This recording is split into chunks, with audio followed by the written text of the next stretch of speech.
Listen, there's something I've been meaning to ask you for a while. Something that's been weighing on my mind quite a bit. There's no easy way to ask it, so I'm just gonna say, would you make me the happiest man by acquiring my book of air fryer recipes? So, you want to sell your non-fiction book to a publisher? Well, here's the twist. Unlike fiction writers, you don't actually need to write the entire book before you pitch it. Nope. Instead, what you need is a thing called a book proposal. It's basically your book's business plan, but instead of pitching it to alleged investors on TV, you're charming a literary agent or publisher, who are usually much nicer, even when they're letting you down. What is a book proposal? Think of it like this. A book proposal should tell the person reading it 3 things: what it's about, who's going to read it, and why you're the perfect person to write it. Step 1. Know the key ingredients. Before you start typing away, here's the standard recipe for a book proposal. There'll be a cover page and table of contents, naturally, a killer overview that will grab their attention, information about your target market, your biography and your platform, titles, a chapter outline, a sample chapter, and some logistics like timeline and word count. Step 2. Identify a gap in the market. Publishers aren't really just buying your idea, they're buying its place in the market. You could have the most brilliant and original idea, but if you can't convince them that people are going to buy them in any sort of number, then you're in for a tough time. So your job is to show them that there's an audience that's hungry for your book, and that the books that are currently out there aren't enough to satisfy their appetite. There are millions of people who buy books about parenting teenagers, but do any of those books drill down on breaking through that dreaded Gen Z stare? Maybe that's a gap in the market that's waiting to be exploited. Note, this video is being recorded in August 2025, just in case I get retroactively accused of stealing someone else's successful idea in the future. Step 3.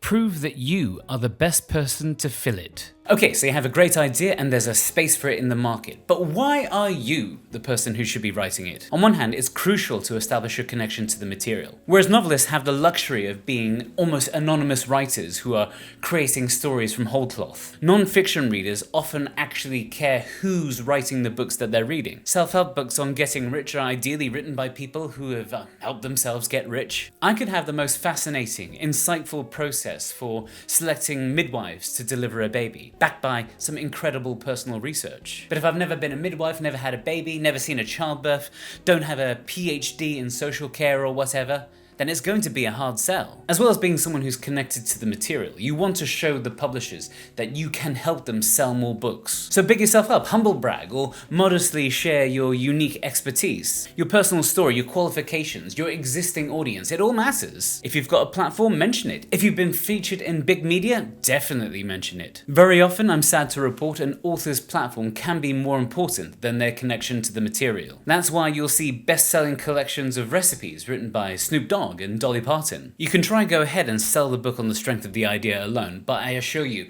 you're going to make it harder on yourself. Step 4.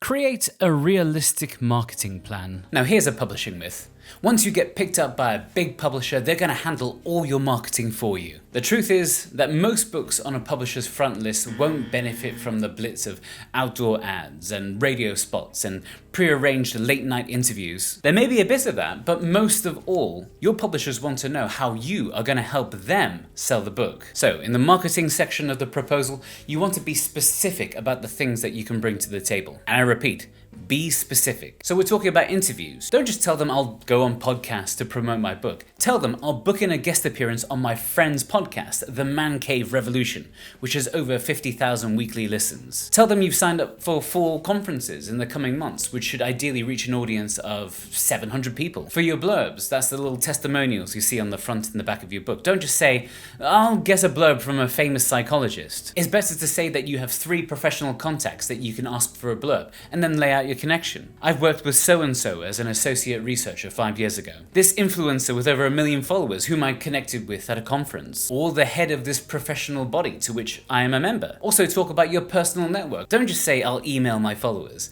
Tell them that you have a newsletter with this many subscribers and this many weekly opens. Talk about your slow reveal campaign to your 100,000 Instagram followers. Of course, you don't have to mention these channels if they're too small.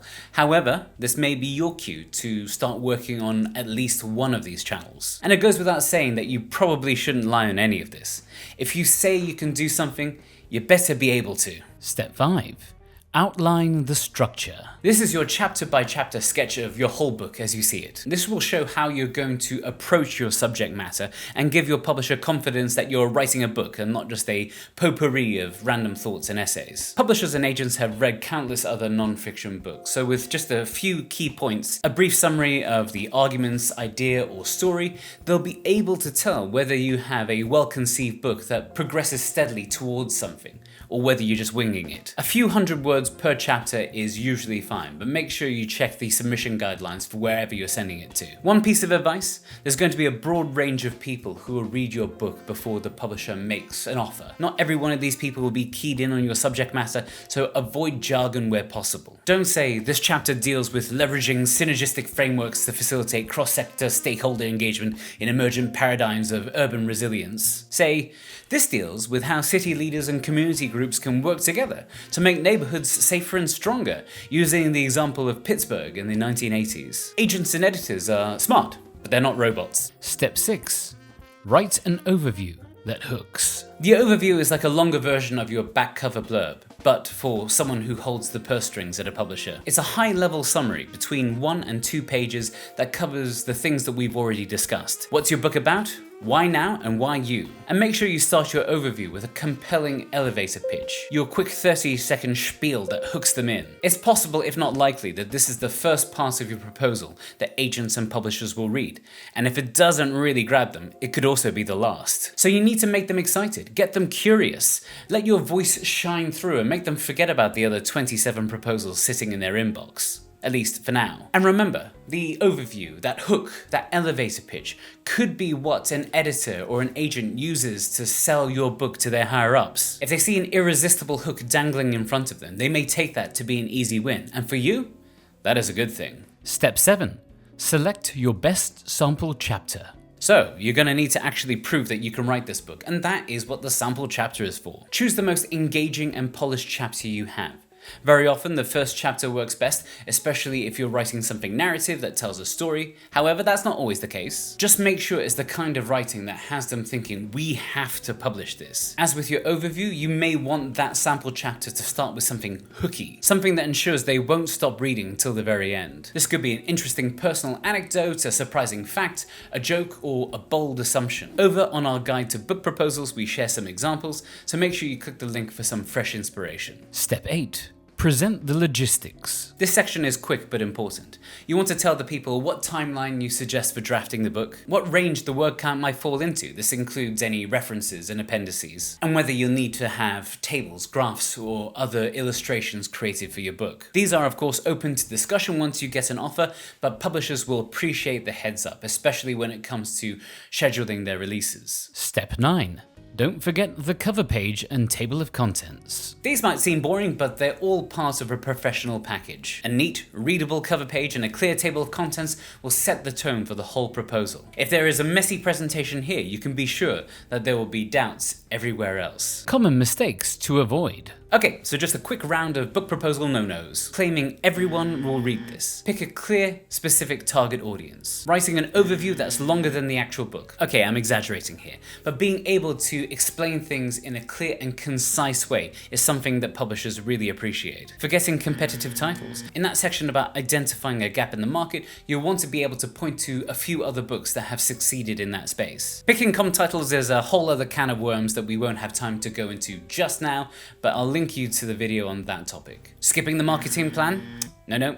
Publishers will notice. Typos in your sample chapter? An instant red flag. If you can be bothered to put this chapter through a spell check, what does that say about the research you put into writing your book? If you need proofreaders or expert editors who can provide you with invaluable feedback and shape the direction of your book proposal, you can find some of the best right here on Reedsy. Why a book proposal matters. A strong book proposal doesn't just get you a book deal. Of course, if it's successful, it will land you an advance payment, which will help you carve out time to write the actual book. But I say the other equally important part of the proposal process is it forces you to clarify your concept audience, and plan before you invest months in drafting it. In fact, many self-publishing authors create book proposals, even though they don't have any agents or publishers to appeal to. It's a document that keeps them laser focused on what matters most and will help them achieve their goals, which is ultimately to get your book into the hands of the people who want to read it. So, a quick recap, your roadmap.